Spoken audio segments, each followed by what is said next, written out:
नमस्कार दोस्तों, स्वागत है आपका अपने YouTube चैनल शिवासु नर्सिंग क्लासेस में। आज हम क्या पढ़ने वाले हैं। आज का हमारा टॉपिक है ब्लड प्रेशर मेजरमेंट एरर, ठीक है, जिसे ही हम बीपी मेजरमेंट एरर भी कहते हैं, ठीक है। अब ये जो बीपी वर्ड दिख रहा है आपको, अब मैं इसे बीपी बोलूं या फिर मैं ब्लड प्रेशर बोलूं, बात एक ही है, ठीक है। बीपी का फुल फॉर्म ही होता है ब्लड प्रेशर। तो मेजरमेंट एरर क्यों बोला है? अगर बीपी को आप जिस कफ लगा के आप मेजर कर रहे हो, अगर वो कफ प्रॉपरली अगर आपने बांधा नहीं है, टाइट वो अगर लगा हुआ नहीं है, तो उसकी वजह से बहुत सारे एरर आने के चांसेस होते हैं, इसीलिए उसे कहा जाता है बीपी मेजरमेंट एरर, ठीक है। तो बीपी मेजरमेंट ये एरर के दो तरीके हो सकते हैं, या तो वो फॉल्सली क्या हो सकता है, हाई वैल्यू आएगी, या तो फिर फॉल्सली वो क्या वैल्यू आएगी, लो आएगी, ठीक है। अगर बीपी की वैल्यू अगर आपकी नॉर्मल वैल्यू जो एक्चुअल आना चाहिए उससे ज्यादा आ रही है या फिर कम आ रही है, तो वो एरर क्यों आते हैं उसके बारे में आज हम समझ रहे हैं, ठीक है। ओके, ठीक है। अब हम समझ रहे हैं फॉल्सली हाई, ठीक है, कि मतलब हाई वैल्यू क्यों आती है, जो सही वैल्यू आना है वो हाई क्यों आ रही है, क्योंकि इसमें बोला है बिलो हार्ट लेवल आर्म, ठीक है। जब भी आप ब्लड प्रेशर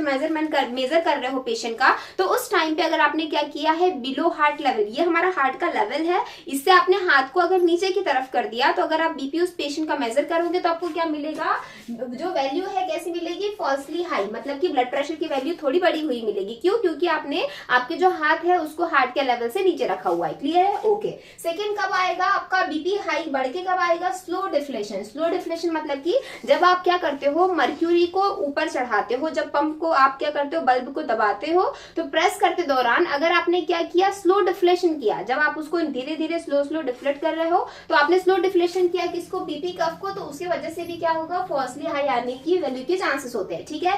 थर्ड कंडीशन कब आएगा फॉल्सली हाई बीपी, जब क्या होगा, नैरो कफ, जबकि जैसे कोई बहुत मोटा पेशेंट है उसमें अगर आपने छोटा कफ बांध दिया है बीपी कफ, तो उसकी वजह से क्या होगा, फॉल्सली आपको क्या वैल्यू देखने को मिलेगी, नैरो कफ होने की वजह से फॉल्सली हाई वैल्यू देखने को मिलेगी, ठीक है। ओके। और कब मिलेगी, लूज कफ, ठीक है। अगर पेशेंट का कफ है, अगर आपने बांधा है और अगर बाई चांस वो कफ बांधने पे लूज रह जा रहा है, टाइटली वो बंधा हुआ नहीं है, तो उस सिचुएशन में भी क्या होगा, जो बीपी की वैल्यू है वो कैसी आएगी, फॉल्सली हाई वैल्यू आएगी या फिर बढ़ी हुई वैल्यू आपको मिलेगी, ठीक है। ओके, ठीक है। क्रॉस ओवर लेग, अगर पेशेंट आपने जब बीपी चेक किया उसका, तो पेशेंट चेयर पे जैसे हम पैर क्रॉस करके बैठते हैं, अगर वैसे पेशेंट बैठा हुआ है, तो उस सिचुएशन में भी जो ब्लड प्रेशर की वैल्यू है वो क्या मिलती है, बढ़ी हुई मिलती है, ठीक है।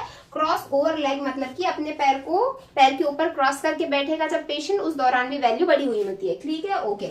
स्मोकिंग एंड मील, अगर किसी पेशेंट ने जस्ट खाना खाया है या फिर वो स्मोकिंग करके आया है, उसके बाद में अगर आप उसका बीपी चेक करते हो तो आपको फर्स्टली हाई वैल्यू देखने के लिए मिलती है। क्लियर है? आपको स्मोकिंग और मील के बाद में भी वैल्यू हाई मिलेगी, ठीक है। ओके, ठीक है। इंडिपेंडेंट और अनसपोर्टेड आर्म, देखिए जब भी आप बीपी चेक कर रहे हो, अगर आपने क्या करा है, अनसपोर्टेड आर्म, पेशेंट के हाथ को किसी चीज से सपोर्ट ना रखते हुए कैसे भी अगर आपने बीपी चेक कर लिया है, तो उस सिचुएशन में भी क्या मिलता है, आपको वैल्यू बढ़ी हुई मिलती है। क्लियर है? ओके। तो ये सारे पॉइंट्स है, ये सातों पॉइंट्स है जिनमें क्या होता है, बीपी की वैल्यू क्या आती है, हाई आती है। क्लियर हो गया? ओके। सबसे पहला पड़ा बिलो हार्ट लेवल, हार्ट के लेवल के नीचे अगर आपका हाथ रहेगा तो वैल्यू बढ़ी रहेगी। स्लो डिफ्लेशन, अगर बीपी कफ को आपने क्या किया, स्लो डिफ्लेट किया, तो भी आपको वैल्यू बढ़ी हुई मिलेगी।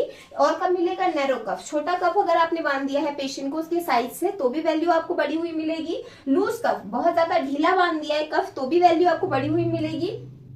क्रॉस ओवर लेग, अपने पेशेंट अपने पैर को क्रॉस करके बैठा है, उस सिचुएशन में भी मिलेगी। स्मोकिंग एंड मील, जब पेशेंट ने स्मोकिंग किया हो, मील लिया हो, तब भी वैल्यू आपको बढ़ी हुई मिलेगी। और कब मिलेगी, जब वो अनसपोर्टेड आर्म, अपने हाथ को किसी सपोर्ट से बिना रखते हुए अगर आपने बीपी चेक किया है, तब भी आपको वैल्यू बढ़ी हुई मिलेगी। आप इसको याद कैसे रख सकते हो, इसको याद रखने की ट्रिक है BSNL मोबाइल सिस, ठीक है। अब BSNL मोबाइल सिस से कैसे याद रखोगे, बी से आपको याद रखना है क्या, बिलो हार्ट लेवल, ठीक है। एस से आप याद रखोगे स्लो डिफ्लेशन ऑफ कफ, ठीक है। आप एन से याद रखोगे नैरो कफ, अगर कफ छोटा है तो बीपी हाई वैल्यू आएगी। एल से आपको याद रखना है लूज कफ, अगर कफ लूज है तो क्या मिलेगा, तो भी आपको वैल्यू हाई मिलेगी। क्लियर है? ओके। अब ये मोबाइल को आपको जस्ट याद रखने के लिए मैंने लिखा हुआ है, फिर आपको इस वर्ड पे याद रखना है, क्या, सिस पे याद रखना है। सी से क्या याद रखोगे आप, सी से याद रखना है क्रॉस ओवर लेग, अगर पेशेंट अपने लेग को क्रॉस करके बैठा है तब। आई से आपको याद रखना है इंडिपेंडेंट हैंड, अगर आपने पेशेंट के हैंड को किसी चीज से सपोर्ट नहीं दिया है तो वैल्यू बड़ी मिलेगी। और एस से आपको याद रखना है स्मोकिंग या फिर मील के बाद में अगर आप बीपी ले रहे हो तब ये होगा, ठीक है। BSNL मोबाइल सिस से आप ये याद रखोगे, ठीक है। ओके।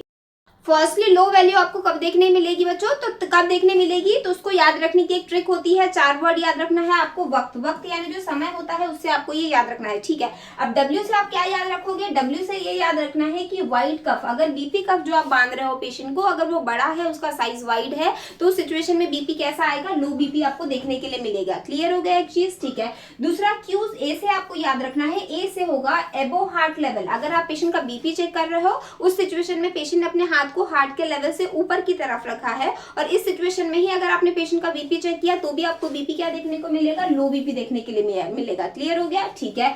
क्विक डिफ्लेशन, यहाँ पे लिखा हुआ है क्यू, क्यू से क्या याद रखना है, क्विक डिफ्लेशन, मतलब कि जब एकदम से क्विकली डिफ्लेट कर दिया तो उस सिचुएशन में भी क्या होगा, हमारा जो बीपी है हमको क्या देखने के लिए मिलेगा, लो मिलेगा, ठीक है। क्विक डिफ्लेशन अगर हमने किया तो, ठीक है, ओके। देन बोला है टाइट कफ, अगर जो बीपी कफ हम बांध रहे हैं, अगर हमने उसको जरूरत से ज्यादा टाइट बांध दिया है पेशेंट को, तो उस सिचुएशन में भी बीपी क्या मिलेगा हमको, पेशेंट का बीपी लोअर साइड देखने को मिलेगा। क्लियर हो गया, आपको वक्त से याद रखना है। वाइड कफ, जरूरत से ज्यादा बड़ा साइज है कफ का, तो एबो हार्ट लेवल, हार्ट के लेवल के अबो रखेंगे। तो अगर हमने क्या किया, क्विक डिफ्लेट किया, ठीक है, एकदम से अगर मर्क्यूरी नीचे आएगी तो भी आपको वैल्यू लो देखने को मिलेगी, और अगर टाइट कफ, जरूरत से ज्यादा टाइट कफ आपने बांधा है तो भी आपको वैल्यू क्या देखने को मिलेगी, आपको वैल्यू देखने के लिए मिलेगी क्या, लो बीपी देखने के लिए मिलेगा। क्लियर है, तो सिंपल सा फंडा है। अगर आपको ये याद नहीं हो रहा है तो आप ये याद कर लो, लो वैल्यू कब आएगी, लो वैल्यू का जब आप अपोजिट कर दोगे तो आपको हाई वैल्यू समझ में आ जाएगी। क्लियर हो गया आपको, ठीक है। तो अगर आपको इसका स्क्रीनशॉट लेना है तो आप इसका स्क्रीनशॉट भी ले सकते हो, ठीक है। अब आपको ये वीडियो आपके लिए यूजफुल रहा होगा। Thank you for watching, have a nice day.